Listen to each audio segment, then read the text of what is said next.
Good morning students. तो ये आपकी बेसिकली डेमो क्लास होने वाली है इंग्लिश में।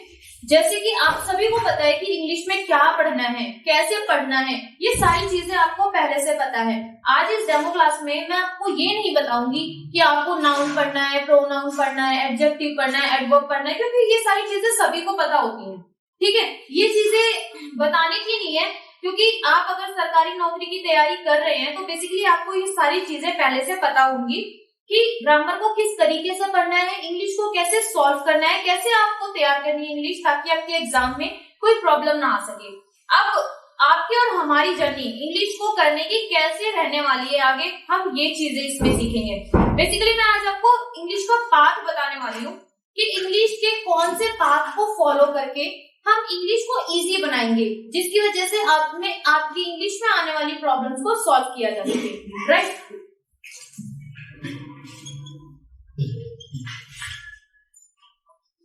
अब सबसे पहली बात, इंग्लिश होता क्या है? इंग्लिश क्या होती है? एक लैंग्वेज है। ठीक है, इंग्लिश क्या है? एक लैंग्वेज है। Language in the sense, suppose बहुत सारे लोग आजकल क्या हाइट बनी हुई है कि अगर इंग्लिश आती है किसी को भी तो इट मींस वो बहुत इंटेलिजेंट पर्सन है, ठीक है, बहुत एजुकेटेड है। पर ऐसा नहीं है। इंग्लिश क्या है? एक लैंग्वेज है। जस्ट लाइक लैंग्वेज, आपने हिंदी सीखी, आपको हिंदी आती है, ठीक है, आपने ना तो हिंदी कभी सीखी है, ना ही इसका कोई रूल्स एंड रेगुलेशन सीखा है, इसको बोलने का तरीका सीखा है, ना ही इसको लिखने का तरीका सीखा है। आपको हिंदी अपने आप आ गई। कैसे आ गई? वो भी तो एक लैंग्वेज है ना। कैसे आ गई? वो आई है आपके एनवायरमेंट से। अब आप दूसरी कंट्रीज में जाते हैं, सपोज यूएसए, कनाडा, लंदन, ऐसी कंट्रीज में जाते हैं, इंग्लिश लैंग्वेज एक कॉमन सी लैंग्वेज है। वहां छोटे छोटे बच्चों को भी इंग्लिश पढ़ने के लिए ना तो कोई रूल्स रेगुलेशन याद करने पड़ते हैं, ना ही कोई एक पाथ की, ठीक है, एक वे की जरूरत होती है। उन्हें अपने आप इंग्लिश आ जाती है। कैसे आ जाती है सोचा है? वो भी उनको उनके एनवायरमेंट से ही मिली हुई होती है। जैसे कि आपको आपके एनवायरमेंट से हिंदी मिली हुई है, उसी तरीके से वहां के बच्चों को, वहां के लोगों को इंग्लिश उनके एनवायरमेंट से मिली हुई है। इसीलिए वो इंग्लिश उनके लिए कॉमन है और आपके लिए हिंदी कॉमन है। तो इसीलिए इंग्लिश क्या है? एक सिंपल सी लैंग्वेज है।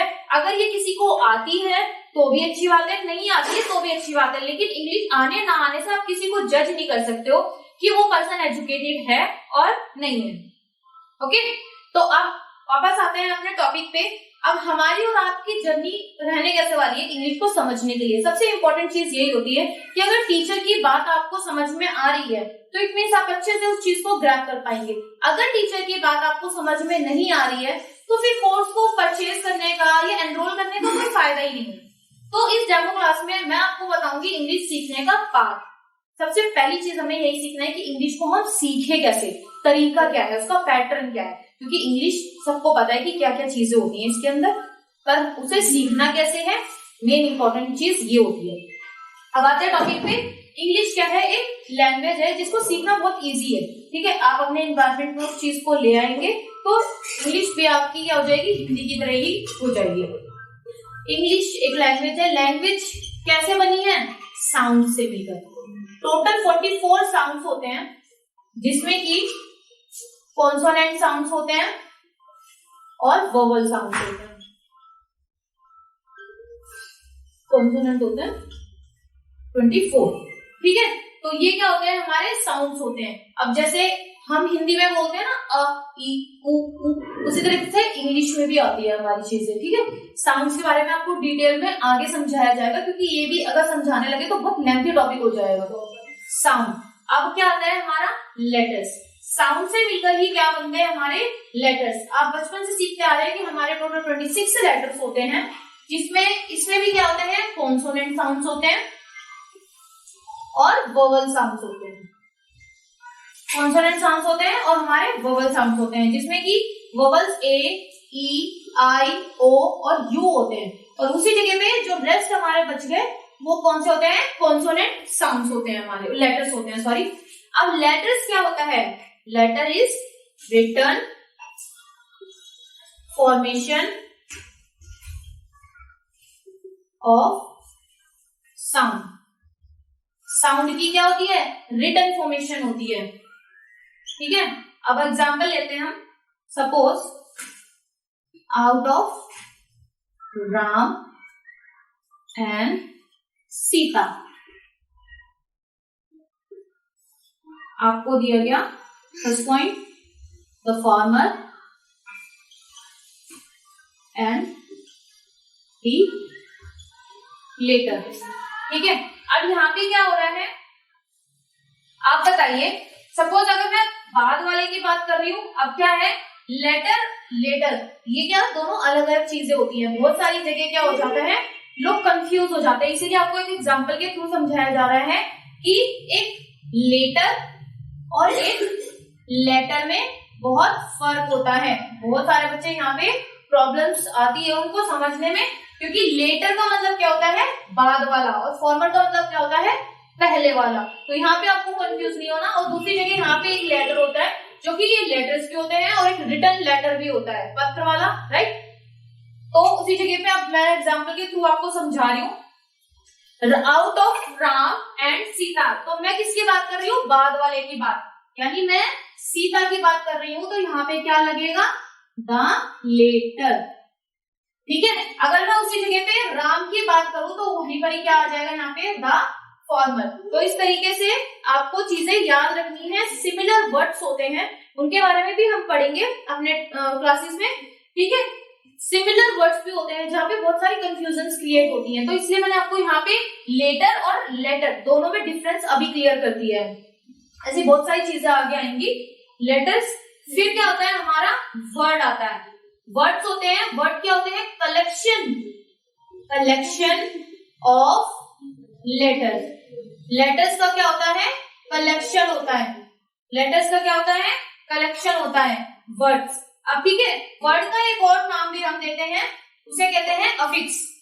ठीक है, एग्जाम्पल के थ्रू हम समझते हैं। अब ये आपको क्यों बताया जा रहा है, क्योंकि ये चीजें भी आपके एग्जाम में पूछी जाती है, बहुत सारे एग्जाम में पूछ लिया जाता है। एक वर्ड को हम क्या कह सकते हैं अफिक्स। यहाँ पे होता है प्रीफिक्स, फिर होता है रूट, और होता है सफिक्स। ठीक है, एग्जाम्पल लेते हैं हम। जैसे मैंने बोला अनकाउंटेबल। ठीक है, तो ये क्या बन गया हमारा अनकाउंटेबल। ठीक है, तो ये बन गया एक हमारा अनकाउंटेबल। तो इस तरीके से क्या होता है आपको एग्जाम में बहुत बार पूछ लिया जाता है कि रूट है अगर हमारे यहाँ पे, तो रूट अगर आपको एक वर्ड दे दिया गया जैसे अनकाउंटेबल, तो अनकाउंटेबल एक वर्ड दे दिया गया जिसमें कि आपको पूछ लेंगे कि सफिक्स कौन सा है, प्रीफिक्स कौन सा है और रूट वर्ड कौन सा है। तो ये चीजें आपको हमेशा क्लियर रहनी चाहिए। रूट वर्ड बहुत बार पूछते हैं एग्जाम में। ठीक है, फिर आता है वर्ड। अब वर्ड्स को मिलाकर हमारा क्या बनते हैं पार्ट्स ऑफ स्पीच। टोटल हमारी 8 पार्ट ऑफ स्पीच होती हैं। ठीक है, अब वो कौन कौन सी पार्ट ऑफ स्पीच होती हैं मैं आगे आपको डिफाइन करूंगी, पहले आप इतना नोट डाउन कर लीजिए।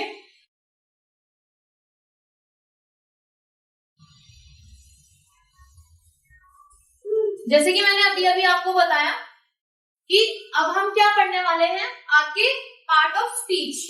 टोटल हमारी 8 पार्ट ऑफ स्पीच होती है।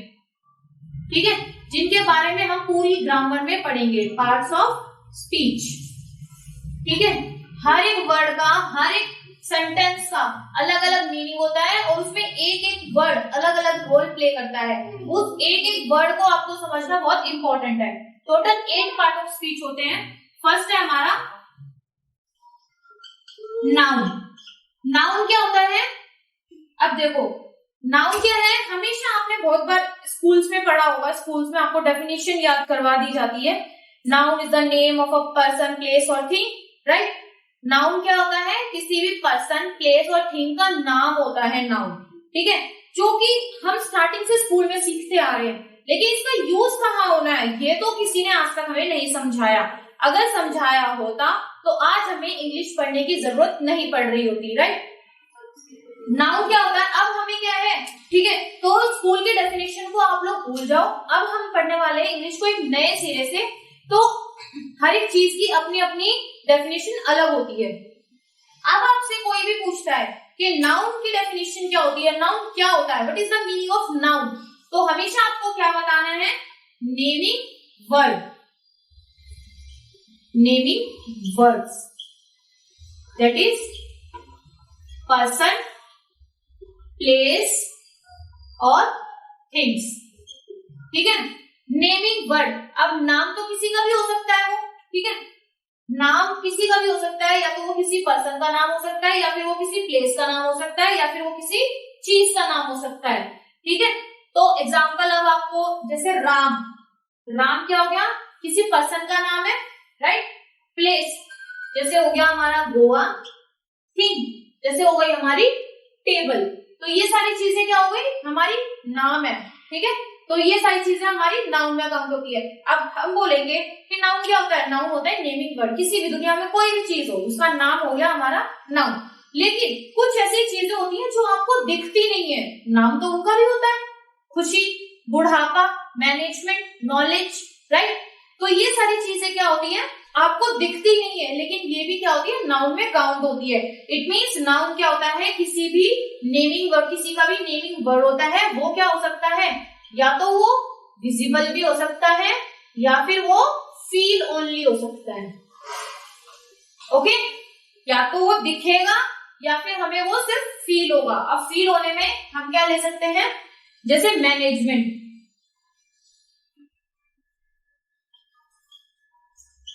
मैनेजमेंट हो गया, और होगी नॉलेज।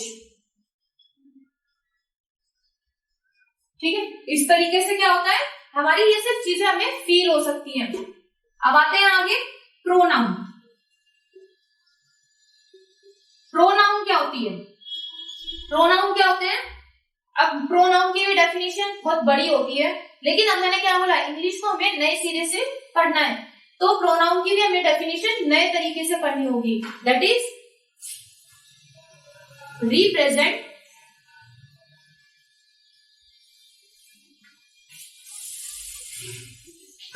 जो क्या करता है, रिप्रेजेंट करता है नाउन को, रिप्रेजेंट्स अ नाउन, नाउन को रिप्रेजेंट करता है, उसे हम क्या कहते हैं, प्रोनाउन। आपको एक एग्जांपल के थ्रू समझाती हूं मैं।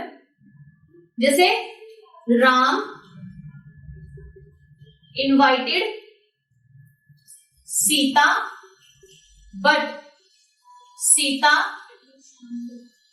Sita didn't come, right. अब देखेंगे यहाँ पे, जैसे Ram invited Sita but Sita didn't come. अब यहाँ पे क्या आ गया, सीता और सीता दो बार आ गया, है ना, देखने में अजीब लग रहा है। तो अब ये क्या है, यहाँ पे तो नाउन की जगह पे काउंट हो रहा है, यहाँ पे भी नाउन की जगह। तो नाउन के रिपीटेशन को खत्म करने के लिए जिन वर्ड्स का यूज किया जाता है, दैट इज कॉल्ड प्रोनाउन। तो यहाँ से हम सीता को हटाएंगे और क्या लगाएंगे, शी। ओके, तो क्या बन गया, Ram invited Sita but she didn't come. अब हमने यहाँ पे शी क्यों यूज किया है, to avoid nouns repetition. Okay, noun की रिपीटेशन को खत्म करने के लिए हमें प्रोनाउन का यूज किया है यहाँ पे। ओके, अब आते हैं थर्ड पॉइंट पे, एडजेक्टिव। एडजेक्टिव क्या होता है, adding any detail with noun and pronoun. Noun और प्रोनाउन के साथ अगर आप कोई भी चीज उसके साथ एक्स्ट्रा जोड़ देते हैं, या फिर उसकी कोई एक्स्ट्रा क्वालिटी आप डिफाइन कर देते हैं, ऐड कर देते हैं उसके साथ, तो वहां पे हमारा क्या बन जाता है, एडजेक्टिव। आपको एक एग्जांपल के थ्रू समझाती हूँ, समझ में आ जाएगा। Suppose he is my best friend। Okay, तो क्या आ गया, he is my best friend। अब फ्रेंड तो यहाँ पे क्या हो गया, नाउन, लेकिन नाउन की मैंने क्वालिटी क्या बता दी कि बेस्ट फ्रेंड है, वो मेरा बेस्ट फ्रेंड है, तो मैंने उसकी क्या बता दी, क्वालिटी। तो अब जब मैंने यहाँ इसकी क्वालिटी बता दी, तो यहाँ पे क्या हो गया, ये एडजेक्टिव। अब ध्यान देने वाली बात है, he is my best friend। अब मैं यहाँ पे my को अगर हाइड कर दूं, तो क्या बचा, he is बेस्ट फ्रेंड, वो क्या है, बेस्ट फ्रेंड है। लेकिन अगर बेस्ट फ्रेंड की भी और ज्यादा क्वालिटी बता दी, सपोज मैंने माई, वो मेरा बेस्ट फ्रेंड है, तो यहाँ पर माई भी क्या हो गया, एक एडजेक्टिव की तरह रोल प्ले कर रहा है। आई बात समझ में। तो नाउन के साथ कोई भी चीज आपने अगर एक्स्ट्रा जोड़ी है, कोई भी डिटेल अगर आपने ऐड की है तो उसे हम एडजेक्टिव कहेंगे। अब एग्जांपल और लेंगे। Suppose I have a painted car. I have painted car, मेरे पास क्या है, कार है, लेकिन कार क्या हो गया, नाउन। अब नाउन की क्वालिटी मैंने क्या बताई, वो क्या है, पेंटेड। पेंटेड है तो ये क्या बन गया यहाँ पे, एडजेक्टिव। ओके, तो यहाँ पे ध्यान देने वाली बात है, कोई भी नाउन या प्रोनाउन के साथ हम उसकी कोई भी क्वालिटी को या कोई भी डिटेल को ऐड कर देते हैं तो वहां पे वो एडजेक्टिव बन जाता है। इतना नोट डाउन करेंगे, फिर आगे हम उसको लिखेंगे।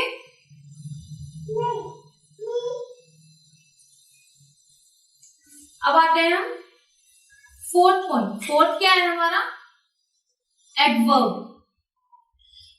ठीक है, एडवर्ब से पहले आपको समझना पड़ेगा वर्ब। एडवर्ब से पहले आपको समझना चाहिए, ठीक है। नेक्स्ट पॉइंट है हमारा वर्ब। अब आता है वर्ब क्या होता है। वर्ब, इसकी भी अलग डेफिनेशन आपको याद करनी पड़ेगी। अब याद क्या, समझने की बात है।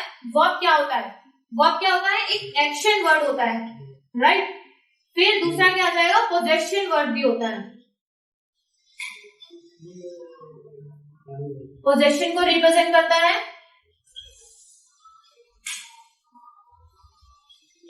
Represent possession, action and happening.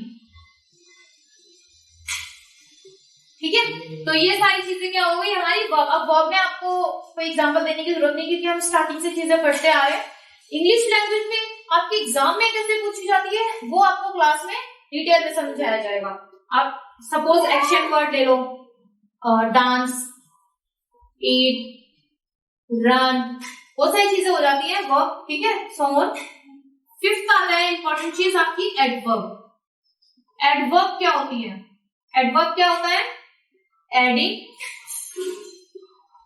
Any detail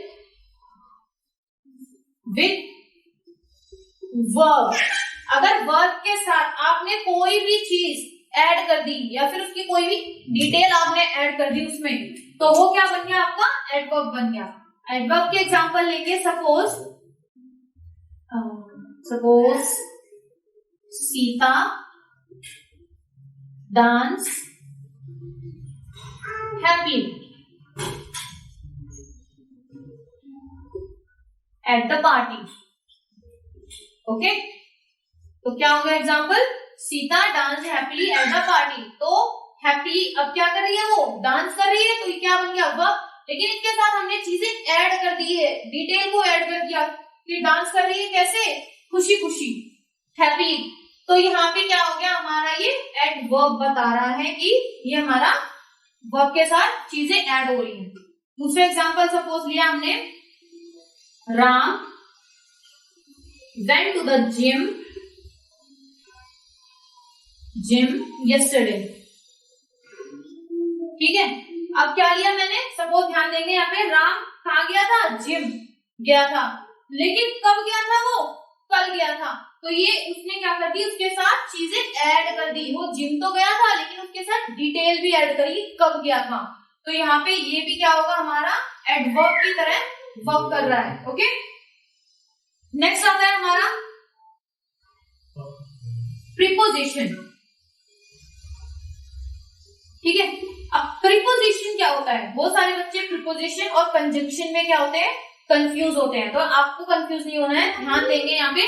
preposition क्या होता है, एक रिलेटिंग वर्ड होता है, एक रिलेटिंग वर्ड्स होते हैं, ये रिलेटिंग वर्ड्स होते हैं। एग्जांपल के थ्रू समझेंगे। The book is on the table. ये छोटे छोटे और बेसिक से एग्जांपल्स हैं जिससे कि आपको समझने में कोई प्रॉब्लम नहीं हो। इससे बड़े बड़े एग्जांपल्स भी आपको बताए जा सकते हैं, लेकिन आपको छोटे छोटे एग्जांपल से लेकर समझाया इसलिए जा रहा है ताकि आपको पता चले कि आगे आप किस तरीके से चीजें सीखने वाले। क्योंकि आप अगर बेसिक से चीजें नहीं समझेंगे तो बड़े सेंटेंसेस, बहुत बड़े बड़े एग्जाम्पल्स करने का कोई फायदा नहीं है। ठीक है, the book is on the table. तो ये क्या कर रही है, बुक कहाँ पे रखी हुई है, टेबल पर रखी हुई है, लेकिन उसको रिलेट करने का काम कौन कर रहा है, ऑन। तो इसीलिए ये यहाँ पे क्या हो जाएगा, एक प्रीपोजिशन की तरह वर्क करेगा। ओके, दूसरा एग्जांपल लेंगे। Suppose I am from Canada. हम कहां से हैं? कहां से हूं मैं? कनाडा से। तो इसको कनाडा से रिलेट करने का काम कौन कर रहा है? फ्रॉम। तो यहाँ पे ये भी एक प्रीपोजिशन की तरह वर्क करेगा। Got it? अब आते हैं नेक्स्ट पॉइंट पे। आप इतना नोट डाउन कीजिए, फिर आगे कंटिन्यू करते हैं। कंजंक्शन। कंजंक्शन होता है, अब कंजंक्शन क्या होता है? हमारा जॉइनिंग वर्ड्स होते हैं ये, जॉइनिंग वर्ड्स होते हैं ये, ठीक है, जो क्या करते हैं? दो सेंटेंसेस को ज्वाइंट करने का काम करते हैं। एग्जाम्पल के थ्रू आप इजीली समझ जाएंगे। सपोज मैंने बोला राम लाइक्स एप्पल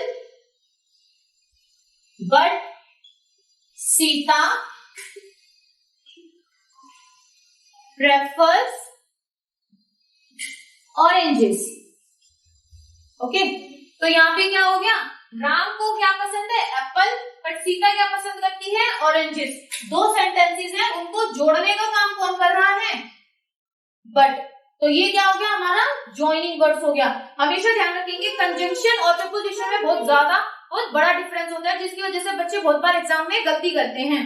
कंजंक्शन का क्या वर्ड होता है? आपके लेफ्ट हैंड साइड और राइट हैंड साइड दोनों तरफ सेंटेंसेस इक्वल होना चाहिए। अगर इधर भी वर्ब है तो इधर भी वर्ब होना चाहिए, इधर भी पूरा सेंटेंस बन रहा है तो इधर भी पूरा सेंटेंस बनना चाहिए, इधर दा का यूज हो रहा है तो इट मींस इधर भी दा का यूज होना चाहिए। ये चीजें आपको हमेशा ध्यान रखनी है, ठीक है। दूसरा एग्जांपल लेते हैं। सपोज राम वांट टू गो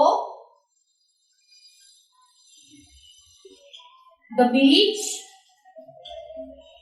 और द पार्क, ठीक है। तो क्या हो गया? राम कहां जाना चाहता है? या तो वो बीच पर या तो वो पार्क पे। अब ध्यान देंगे, और यहाँ पे क्या कर रहा है? एक कंजंक्शन की तरह वर्क कर रहा है, कंजंक्शन की तरह वर्क कर रहा है, लेकिन आप ध्यान रखेंगे बीच पार्क द, ठीक है। तो दोनों तरफ चीजें क्या होंगी? सेम नहीं होंगी जब तक आप कंजंक्शन का यूज नहीं कर सकते हैं। ये चीज आप हमेशा ध्यान रखेंगे। फिर आती है 8 हमारा इंटरजेक्शन।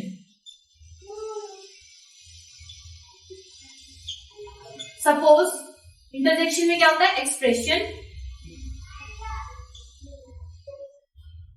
एंड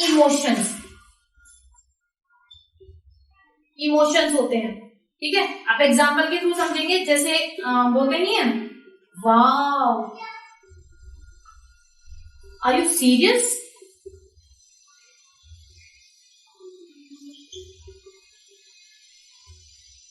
सपोज हम रोज यूज करते हैं hi how are you,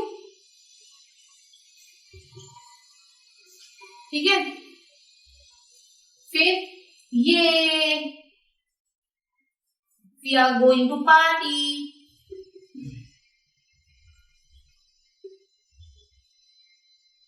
okay. तो इसी तरीके से बहुत सारे एग्जांपल्स बन सकते हैं। तो ये हो गई आपकी सारी पार्ट ऑफ स्पीच। तो यही सारा पैटर्न को फॉलो करके हम इंग्लिश को आगे कंटिन्यू करेंगे। बहुत सारी चीजें हैं आपको पढ़ने को सीखने को मिलेंगी। इंग्लिश में सिर्फ ग्रामर ही सीख के आप एग्जाम को क्रैक नहीं कर सकते, बहुत सारी चीजें होती हैं आपको सीखनी पड़ेंगी। अगर आप हमारे साथ अपनी जर्नी को कंटिन्यू करना चाहते हैं तो अभी आप हमारे वेबसाइट पे जाइए और कोर्स को एनरोल कीजिए, ताकि आप हमारे साथ अपनी जर्नी को स्टार्ट कर सके और अपने सरकारी नौकरी पाने के सपने को पूरा कर सके। Thank you.